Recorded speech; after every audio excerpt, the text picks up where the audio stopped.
শেষমেশ রবীন্দ্রনাথের কথার সাথে একমত না হয়ে পারলাম না। আজ চাঁদ রাত, রাত পোহালায় ঈদ, বাট এখনও কেনাকাটা শেষ হলো না। সবার জন্য কেনাকাটা শেষ, আর সংসারের খুঁটিনাটিও প্রায় সব জিনিসই কেনা হয়েছিল।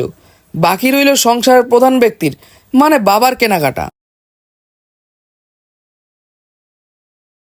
আসসালামু আলাইকুম এভরিওয়ান, অনন্য ফ্রম শখের ফেরিওয়ালা। সবাই কেমন আছেন? আলহামদুলিল্লাহ আমি ভালো আছি। আর মাত্র কয়েক ঘন্টা পরে ঈদ, আই গেস সবাই ভালো আছেন। আজ আপনাদের সাথে শেয়ার করব ঈদের আগের দিন আর ঈদের দিনে আমাদের কিছু লাভলি মোমেন্ট। সম্পূর্ণ ভিডিওটি দেখার জন্য সঙ্গেই থাকুন। চাঁদ রাত, অনেক কাজ, কিছু মার্কেটিং এখনও বাকি আছে। আমাদের বাসায় সাধারণত ঈদের আগের দিন রাতে ঈদের দিনের কিছু খাবার রান্না করে রাখা হয়, আর কিছু খাবার প্রসেসিং করে রাখা হয় ঈদের দিন রান্না করার জন্য। মশলা আর মাংসগুলো বের করে রাখা হচ্ছিল যাতে মার্কেট থেকে এসেই রান্না শুরু করা যায়। অলরেডি আমরা মার্কেটে যাওয়ার জন্য বেরিয়ে পড়ছিলাম। আমরা যেহেতু মিরপুরে থাকি, তাই মিরপুরের কাছাকাছি কোনো একটা মার্কেট থেকে সাধারণত যাবতীয় জিনিস কেনা। হাতে একটু সময় বেশি থাকলে দূরেই মার্কেট করতে যাই। আমরা চলে এলাম মিরপুরের কান্ট্রি বয়তে। ঘুরে ঘুরে ড্রেসগুলো দেখা হচ্ছে, কোনটা পছন্দ হয়ে যায় বাবার বলা তো যায় না। হাতে সময় অনেক কম ছিল, তাই প্রত্যেকেই পছন্দ মতো ড্রেসগুলো বাবাকে এনে দিচ্ছিল, আর বাবা একে একে সবগুলো ড্রেস নিজের গায়ে ধরে ধরে দেখছিলেন।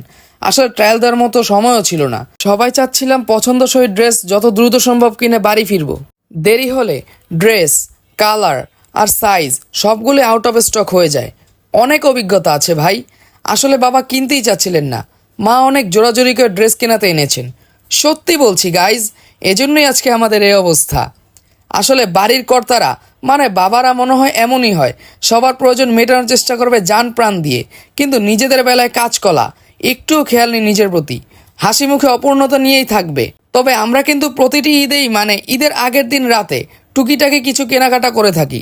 ড্রেস তো আগেই কিনে ফেলি, পছন্দ হলে ড্রেস একটার সাথে আরেকটাও নিয়ে ফেলি। আলহামদুলিল্লাহ, ড্রেস পছন্দ হওয়ার সাথে সাথে কেনাও হয়ে গেল। এখন যত দ্রুত সম্ভব বাড়ি ফিরতে হবে। মা খুব টেনশন করছিল রান্না কখন শেষ করবে।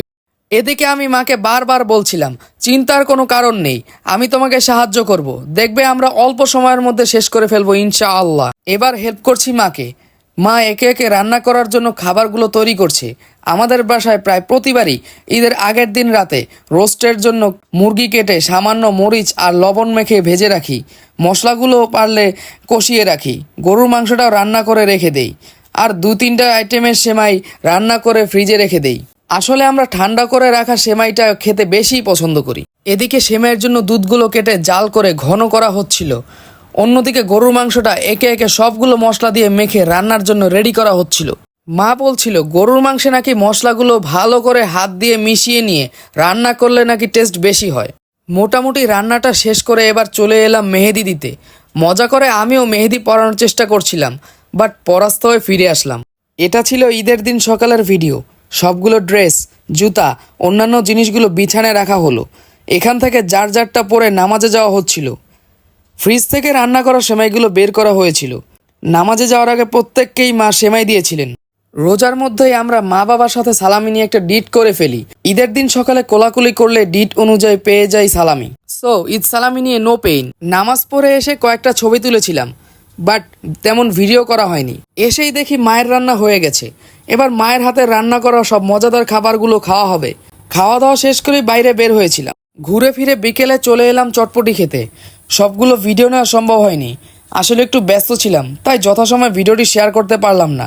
আন্তরিকভাবে দুঃখিত। আজ এতটুকুই। আপনার সাথে দেখা হবে পরবর্তী ভিডিওতে। সবার জন্য রইল শুভকামনা, আর সবাইকে জানাই বাসি ঈদ মোবারক। আল্লাহ হাফেজ।